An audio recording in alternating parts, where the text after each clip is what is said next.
غالبا قبل ما تبدا دراسه الجامعه بتنظم لك حاجه كده اسمها ويلكم ويك، بقى فيها فان اكتيفيتيز بقى والطلاب بيتعرفوا على بعض وكده. واحد من الاكتيفيتيز اللي انا شاركت فيها كانت دوره فيفا، ووصلت لنص النهائي على فكره. وفي الطريق كسبت اتنين بروفيسورات، واحد منهم كده جبت فيه جون في اخر 5 دقايق في الدقيقه 80 وكده، فقال لي انا حافظ شكلك كويس وعرفت اسمك ومش تنجح في مادتي السنه دي. في الاخر طلع البروفيسور ده مش في التخصص بتاعي، بس كل ما نشوف بعض ونهزر الموضوع ده. دي تعتبر تقريبا اكتر حاجه بحبها خالص في الدراسه في المانيا. العلاقه ما بين الطالب والبروفيسور غالبا عاديه، ما فيهاش قصص الرعب اللي احنا بنسمعها دي. انت عادي تروح تتكلم معايا، تهزر معايا، تعترض وهكذا، ما فيش مشاكل يعني، الدنيا مش هتتهد.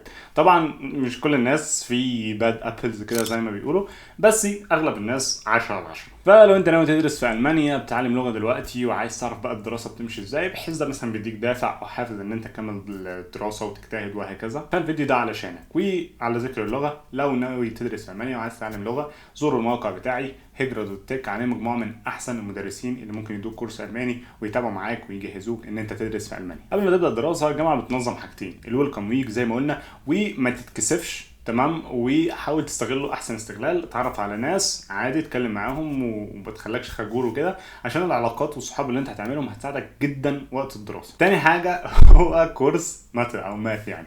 الجامعة عارفة ان اغلب الناس بتبقى خلصت الابيتور او اللي هو المعادل للثانوية العامة يعني بقالها فترة، والدنيا مش في دماغها، وعارفة ان الموضوع ده صعب والطلاب بتعاني فيه، فبتديك كده زي ايه، كورس عشان الترانزيشن للدراسة كده يبقى سهل شوية. تمام، فاستغله احسن استغلال. حاول تروحه لو انت مثلا علمي علوم او ادبي او حتى علمي رياضة، تمام، بس الحاجة مش في دماغك، روحوا، مش هتخسر اي حاجة، هتفتكر الحاجات دي، هتاخد على الجامعة، هتتعرف على ناس، فرصه جميله جدا. وخلال الكورس ده والويلكم ويك هتبتدي ان انت تقابل طلاب كتير من السنين اللي قبل كده، هتلاقي فيهم كمان طلاب عرب، هتبتدي تتكلم معاهم ويدوك نصايح كتيره، اغلبها نصايح كويسه، بس ما تمشيش على كل حاجه بيقولها لك. تمام، مش معنى ان حد خبره عنك شويه وبتاع ان هو يعرف ياخد لك كل القرارات صح. تمام، فكر الاول. على سبيل المثال اديك مثال عشان تفهم من قصدي ايه. اما كنت انا في السنه التحضيريه خلصتها في لايبزيج، وبعدين نقلت على اخن، كلمت واحد صاحبي يجي لي محاضره الاتوبيسات يشيل معايا ويساعدني ان انا انقل البيت وكده. صاحبي ده برضو جاب صحابه معاه، بديت اتكلم معاهم الدراسه والجامعه عامله ايه ومش عارف ايه. لما واحد منهم قال لي بص، اول سمستر ده بيبقى صعب جدا، اللغه بقى ونظام الدراسه جديد ومش عارف ايه، فيستحسن انك انت تاخد مادتين بس، حوالي 16 كريدت، السمستر بيبقى فيه 30، تاخد النص بس تقريبا، وتاكد ان انت تمشي فيهم كويس وما تسقطش في اي حاجه. دي نصيحه من وجهه نظري في منتهى السوء. تمام، لو كنت عملتها كنت قدرت نفسي على الفاضي، ضيعت وقت، كان ممكن غالبا كمان هضطر ان انا اخد سمستر زياده بدون داعي. تمام، مش كل الناس ليها نفس المستوى، مش كل الجامعات والتخصصات نفس الصعوبه، فانت اعمل اللي بيميك سنس بالنسبه لك. قبل ما اي حد يديك نصيحه اساله ليه. تمام، والكلام ده بينطبق عليا الفيديوهات اللي انا بعملها. غالبا قبل ما اقول لك اعمل كذا وكذا او نصيحتي كذا وكذا، هقول لك السبب. لو السبب ده بقى ما ينطبقش عليك، كبر دماغك. تمام، ما تشغلش بالك انت بقى. تمام، خلصنا الموضوع دوت وبدانا ندرس. اول اسبوع طبعا لازم تروح كل المحاضرات وكل اي حاجه تروحها. تمام، والهدف هنا بقى انك تظبط روتين بسرعه. قصدي ايه بقى بروتين؟ اول حاجه اللي لازم تعرف ايه المهم وايه اللي مش مهم. تمام، عشان كده تروح اول اسبوع. اي ماده غالبا بتتكون من 3 حاجات: فورليزون او اللي هي محاضره، تاني حاجه اوبونج اللي هي تدريب او اللي هو سيكشن يعني في مصر، تالت حاجه براكتيكوم او اللي هو لاب، اقرب حاجه ليه، او اللي هو يعني من الاخر انت بتعمل مشروع كده كل اسبوع او اتنين وبتروح تسلمه. غالبا الحضور ده طبعا اجباري عشان تسلم الحاجه اللي انت عملتها، والتدريب والمحاضره بيبقى اختياري. تروح الاول، اعرف ايه الحاجات المهمه. تمام، وما تخافش انك ما تروحش حاجه لو مش بتستفيد، زي مثلا ماده معينه انت عارف اغلب الكونتنت او المحتوى بتاعها، تمام، مش مضطر انك تروح المحاضره، ما تروحش. تمام، عادي، ما تخافش. تمام، او لو شرح معين مش بيعجبك، او لو المحاضره بتتسجل اصلا ينفع تتفرج عليها من البيت وانت قشطه بتاع حب كده او بتعرف تتعلم كده، ما تتكسفش، لان انا اعرف ناس كتير بتروح محاضره عشان الناس بتروح فتروح معاهم. اعمل الحاجه اللي بتميك سنس بالنسبه لك. تمام، ما تخافش، ما تقلدش الناس على الفاضي، ما تقلدش الناس وتمشي ورا الناس وخلاص. بعد بقى ما تعرف ايه المهم وايه مش مهم، هتعرف انت بتنزل الجامعه امتى. ده هيساعدك ان انت تدور على شغل مناسب للجدول بتاعك. فانت لو عارف انك انت بتنزل الجامعه زي مثلا من 8 لغايه 2 يوم الاربعاء، فانت تبقى عايز تشوف مثلا ان تلاقي شغل مثلا من 4 ل 8 في اليوم ده، عشان هو يبقى يوم كامل بقى كده رحت محاضراتك وظبطت دنيتك وخدت الشغل كمان، مش تفضل بقى رايح جاي ومش عارف ايه وتضيع وقت كبير. تمام، رحت من 8 ل 2 للجامعه وظبطت دنيتك وقعدت ساعه ساعتين ولا حاجه، اتغديت وظبطت حالك وبعدين رحت شغل. وقت الطلاب بيبقى ضيق جدا، فانك تظبط الروتين في الاول وتمشي الشغل مع الدراسه حاجه مهمه. والشغل بقى في الاول يبقى هدفك الرئيسي انك تجمع فلوس عشان تمول دراستك، مش لازم تبقى مليونير من الاول. تمام، لان اعرف ناس كتير بيبقى عندها في التصريح اللي هي تقدر تشتغل لغايه 20 ساعه فتحمس تقول لك يلا هشتغل شغلانتين واجمع فلوس ومش عارف ايه.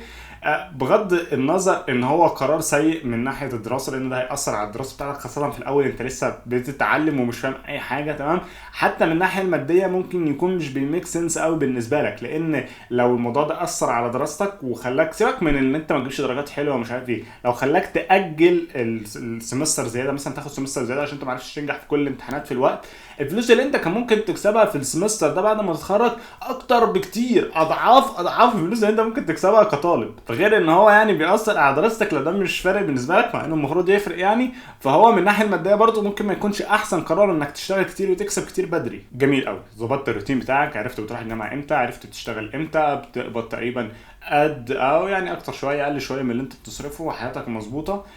نتكلم بقى شويه عن المواد. غالبا بتاخد اول سمستر 3 او 4 مواد، بيبقى سمستر الى حد ما يعني سهل شويه او خفيف شويه.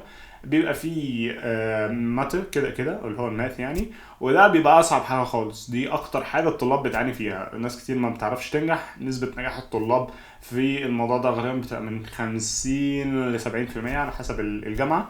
وعامة اول سمستر ده بالرغم ان زي ما قلت ان هو ما بيبقاش اصعب حاجه، بس بيبقى زي فلتره كده. تمام، الجامعه بتبقى عارفه ان الناس كتير مقدمه اكتر من اللي الجامعه اصلا تستحمله، وبتبقى عارفه ان الناس كتير جايه يعني تجرب تشوف الدنيا عامله ازاي، فبتبقى عارفه ان اول سمستر ده بيبقى فلتره. الناس بقى تكتشف ان المجال ده مش مجالها، التخصص ده مش عاجبها، فتبتدي انها تغير التخصص او تغير الجامعه خالص. تاني ماده غالبا بتبقى ماده بقى التخصص بتاعتك، زي مثلا لو انت درست برمجه بتاخد introduction to programming، تتعلم بقى C++ او جافا او كده. والماده الثالثه غالبا بتبقى هاردوير واللوجيك ودوائر كهربائيه والكلام ده.